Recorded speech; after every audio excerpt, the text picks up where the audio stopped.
صبر پر جس اجر کا اللہ اور اللہ کے رسول نے امت کے ساتھ وعدہ فرمایا ہے، اللہ رب العزت کو اجر بھی نصیب فرمائے۔ سامعین محترم، بہت زیادہ تفصیلی گفتگو انشاءاللہ نہیں ہوگی، میں انشاءاللہ 20 منٹ کے اندر اپنی گفتگو کو سمیٹ لوں گا۔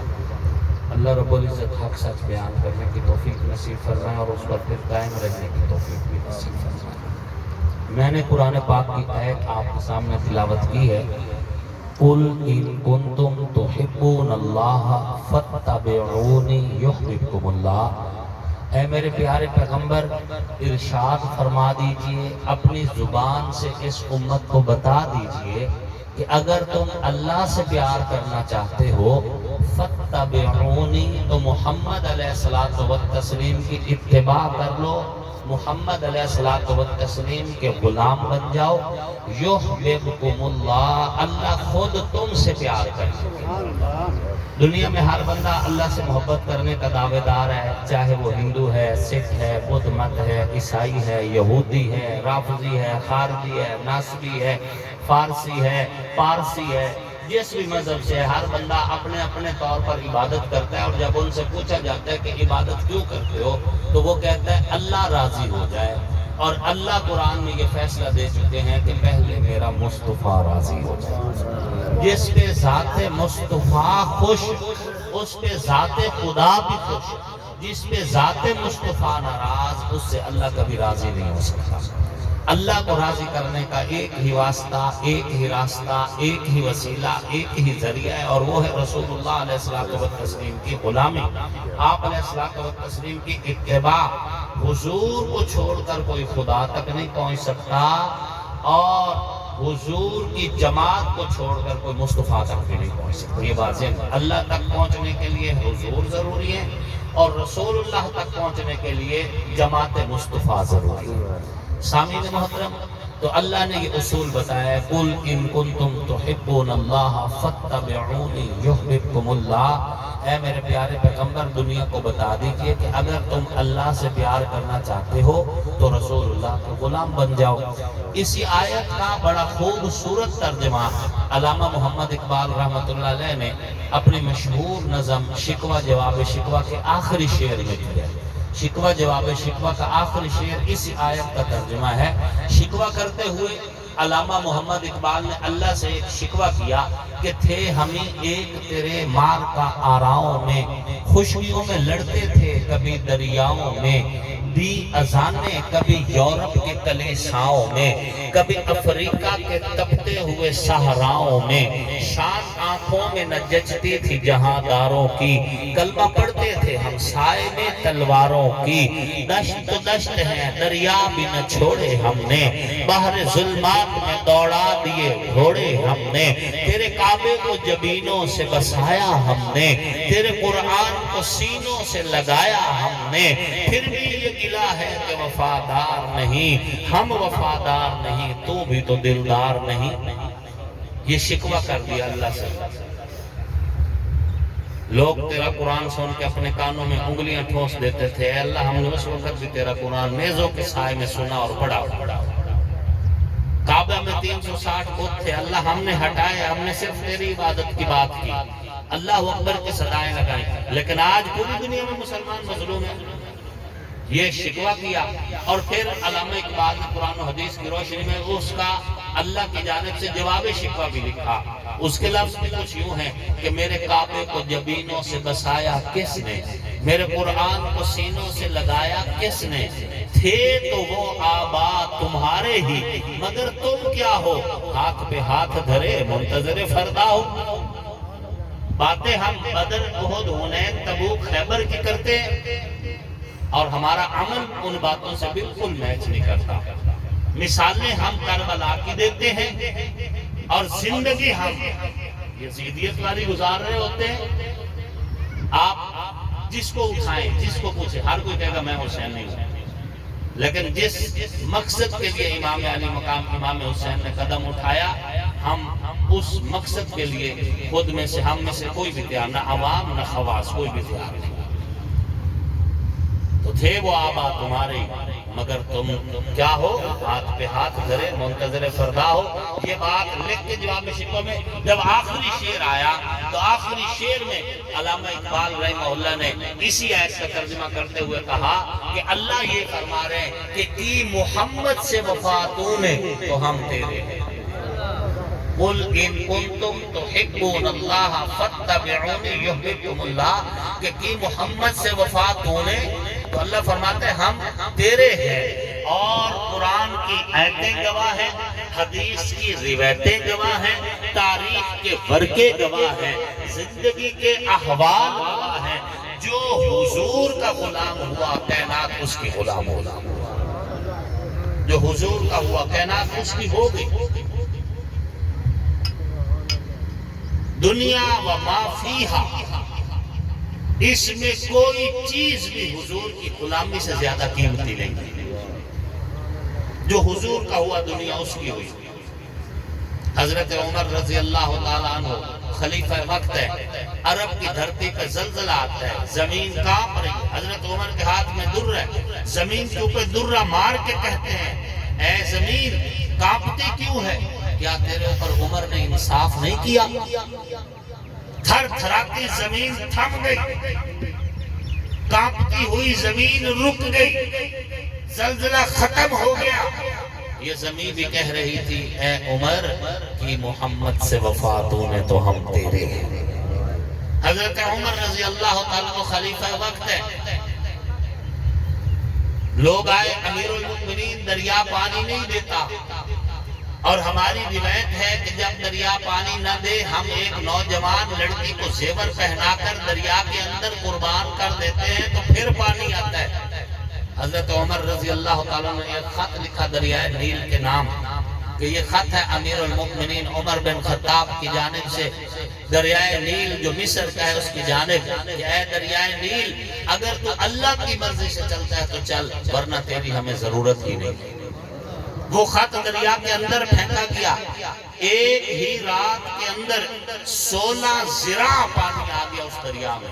اور عربی میں ذراع یہاں سے لے کے یہاں تک کہا جاتا ہے. اتنے فاصلے کو عربی میں ایک ذراع کہا جاتا ہے. یہ تقریباً 1.5 پونے 2 فٹ کے راؤنڈ اباؤٹ ہے.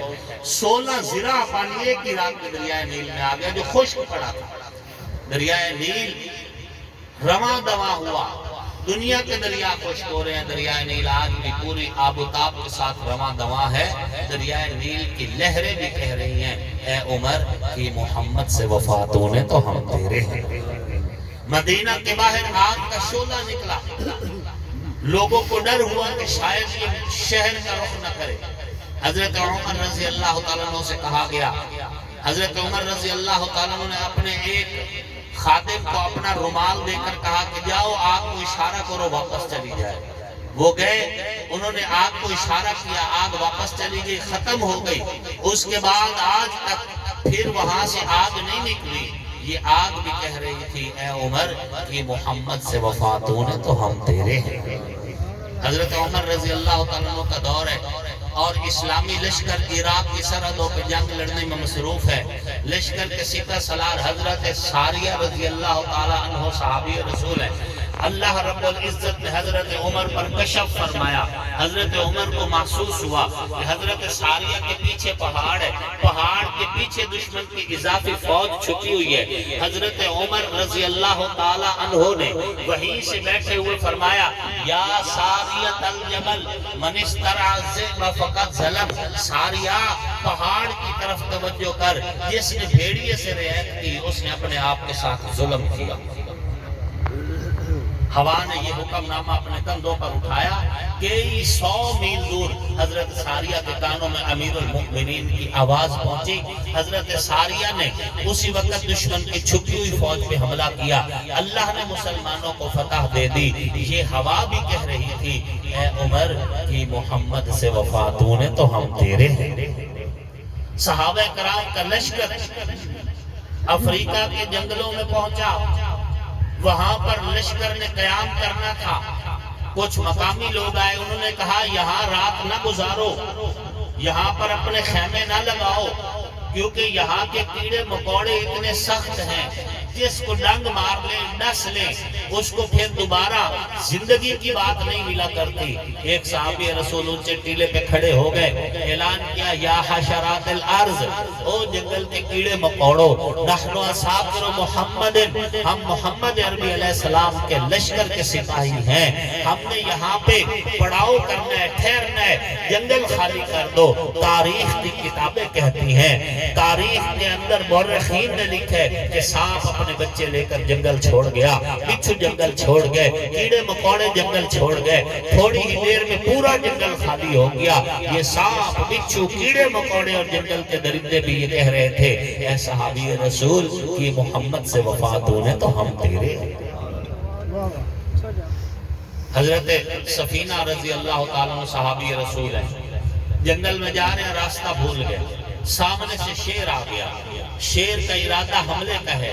حضرت سفینہ نے دور سے ہی کہا یا اسد الغابہ، او جنگل کے درندے، میں محمد عربی کا غلام ہوں۔ یہ سننا تھا، شیر کی نظریں جھک گئی، حضرت سفینہ کو راستہ دکھاتا ہوا لشکرگاہ تک چھوڑ کر آیا۔ حضرت سفینہ جب اپنے خیمے میں داخل ہو رہے تھے، پیچھے مڑ کر دیکھا تو شیر بڑی حسرت کی نگاہوں سے دیکھ رہا تھا، گویا کہ شیر کہہ رہا تھا اے سفینہ کی محمد سے وفات ہونے تو ہم تیرے ہیں۔ حضرت ابو ہریرہ رضی اللہ تعالیٰ فرماتے ہیں ہم ایک جزیرے پر حملہ کرنے کے لیے گئے، جزیرے پر حملہ کرنے کے لیے جب پہنچے، راستے میں سمندر کا پانی تھا، ہمارے پاس کشتی کا انتظام نہیں تھا۔ اگر ہم کشتی کا انتظام کرتے دشمن کو خبر ہو جانا تھی، چونکہ کچھ ہفتے لگ جانے تھے کشتی کا تیاری میں اور انتظام میں، تو ہمیں سپہ سالار لشکر حضرت اعلیٰ ابن الحضرمی صحابی رسول، انہوں نے کہا کہ اللہ کا نام لو اور سواریاں سمندر میں اتار دو۔ سپہ سالار کا حکم تھا فسمینا وقت ہمنا، ہم نے بسم اللہ پڑھی اور سواریاں سمندر میں اتار دی۔ حضرت ابو ہریرہ رضی اللہ عنہ فرماتے ہیں جب ہماری سواریاں جزیرے پر پہنچی تو اللہ کی قسم فما بل الماء اسفل خفاف قبلنا، سمندر کے پانی نے ہماری سواریوں کے سوم بھی تر دی۔ یہ سمندر کی لہریں بھی کہہ رہی تھی صحابی رسول کی محمد سے وفات ہونے تو ہم تیرے ہیں۔ رسول اللہ کی غلامی شرط ہے، 313 ہزاروں پہ بھاری ہوئے، رسول اللہ کی غلامی شرط ہے۔ پھر وہ لوگ جنہیں اونٹ چرانا نہیں آتا تھا 22 لاکھ مربع میل کے حکمران ہوئے۔ یہ رسول اللہ کی غلامی کی برکت ہے کہ چوروں نے چوریاں چھوڑ دی، چوکیدار بن گئے، راہزنوں نے راہزنی چھوڑ دی، راہبر بن گئے، بگڑے ہوئے سبرے تو حضور کے صدقے، اجڑے ہوئے آباد ہوئے تو حضور کے صدقے، ایمان کی دولت ملی تو حضور کے صدقے، ہدایت کی بارش ہوئی تو حضور کے صدقے، چہروں کا حال بدلا تو حضور کے صدقے، اللہ کی وحدانیت کا کلمہ ملا تو حضور کے صدقے، قرآن نازل ہوا تو حضور کے صدقے، ماں کے پیروں میں جنت آئی تو حضور کے صدقے، باپ جنت کا دروازہ بنا تو حضور کے صدقے، بیٹی باپ کے لیے رحمت کہلائی تو حضور کے صدقے، بہن بھائی کا بھرم بنی تو حضور کے صدقے، دنیا کے اندر عزت احترام ہدایت اور ایمان نازل ہوا تو حضور کے صدقے، کایا پلٹ گئی دنیا کی تو وہ بھی حضور کے صدقے۔ در فشانی نے تیری قطروں کو دریا کر دیا، دل کو روشن کر دیا، آنکھوں کو بینا کر دیا، جو نہ تھے خود راہ پر اوروں کے ہاتھی بن گئے، وہ کیا نظر تھی جس نے مردوں کو مسیحا کر دیا۔ اللہ رب العزت کے بعد اس کائنات میں سب سے اونچی ذات محمد الرسول اللہ علیہ السلام، حضور کے برابر یا حضور کے مثل نہ آسمان کی مخلوق میں کوئی ہے، نہ زمین کی مخلوق میں کوئی ہے، نہ اولین میں کوئی ہے حضور کے جیسا، نہ آخرین میں کوئی ہے، نہ نبیوں میں کوئی حضور کے جیسا ہے، نہ مرسلین میں کوئی ہے، نہ رب نے بنایا نہ بنانے کا ارادہ۔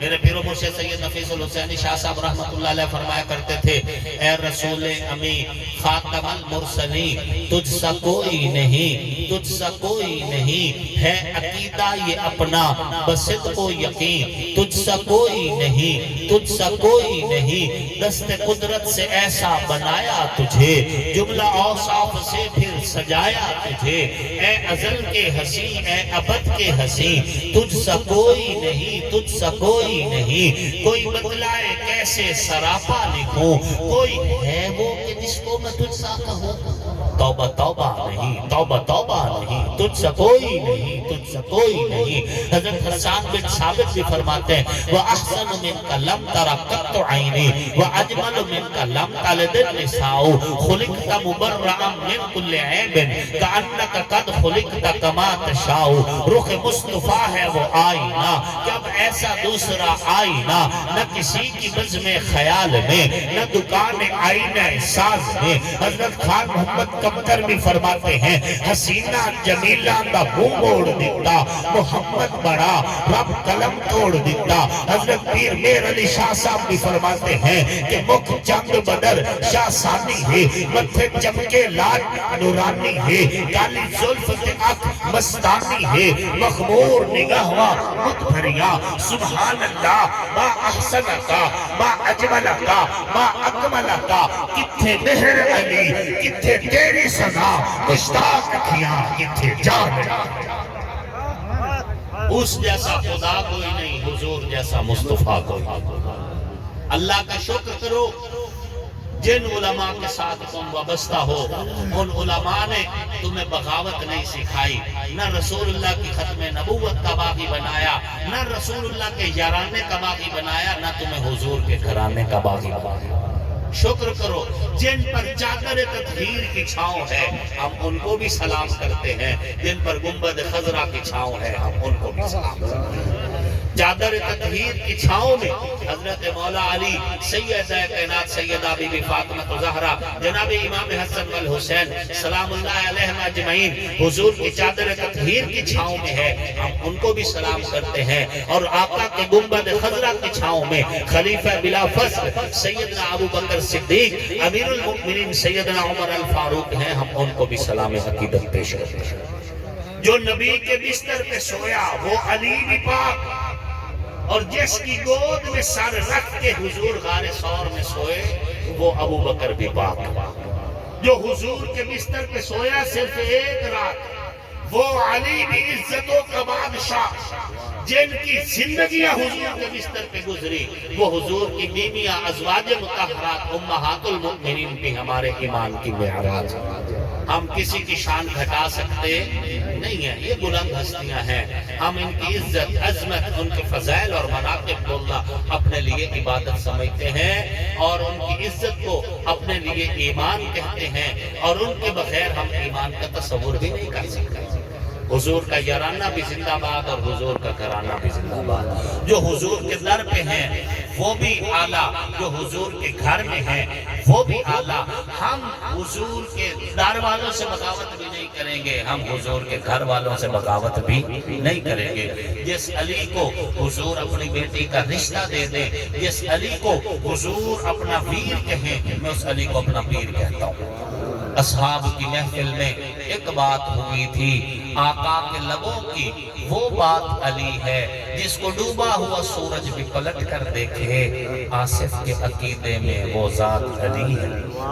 اور جن کی آنکھوں کے نبی کے بوسے، جو میرے پیغمبر کے لب چوسیں، جو حضور کے سینے سے لگیں، جو آقا کی گود میں کھیلیں، جو حضور کے کندھوں کی سواریاں کریں، جنہیں آتا ہوا دیکھ کے حضور منبر چھوڑ دیں استقبال کریں، جنہیں حضور چومیں فشمہ پھر سونگیں، جن کی رگوں میں میرے پیغمبر کا مقدس خون دوڑتا ہے، ہم حسن حسین کو سلام عقیدت پیش کرتے ہیں۔ وہ جنتی جوانوں کے بادشاہ ہیں، جنت کے مالک ہیں، ہم ان کے غلام اور کمی ہیں، اور اسی غلامی پہ فخر کرتے ہیں۔ کہو الحمدللہ آنکھوں کا نور دل کی چاہت حسین ہے، اسلام کی شناخت غیرت حسین ہے، پورو قصور جنت میں ہے دل پذیر، لیکن سردار شباب جنت مولا حسین ہے۔ دنیا میں احترام کے لائق ہیں جتنے لوگ، ان محترم نفوس میں شامل حسین ہے۔ جس نے زبان چوسی محبوب کبریا کی، وہ خوش نصیب کامل مرشد حسین ہے۔ تیرے حسین پر ہے لعنت خدا کی آج تک، اور میری زبان پہ آج بھی واہ واہ حسین ہے۔ کافر مرے جو کرتا ہو نفرت حسین سے، آصف میرا تو مذہب عقیدہ حسین ہے۔ اللہ رب العزت اس فقیر کی گفتگو، علامہ صاحب کی گفتگو اپنی بارگاہ میں قبول فرمائے۔ آپ سب کا آنا، ہم سب کا بیٹھنا کہنا سننا قبول فرمائے۔ مرحوم ندیم عباس کی اللہ رب العزت کامل بخشش فرمائے۔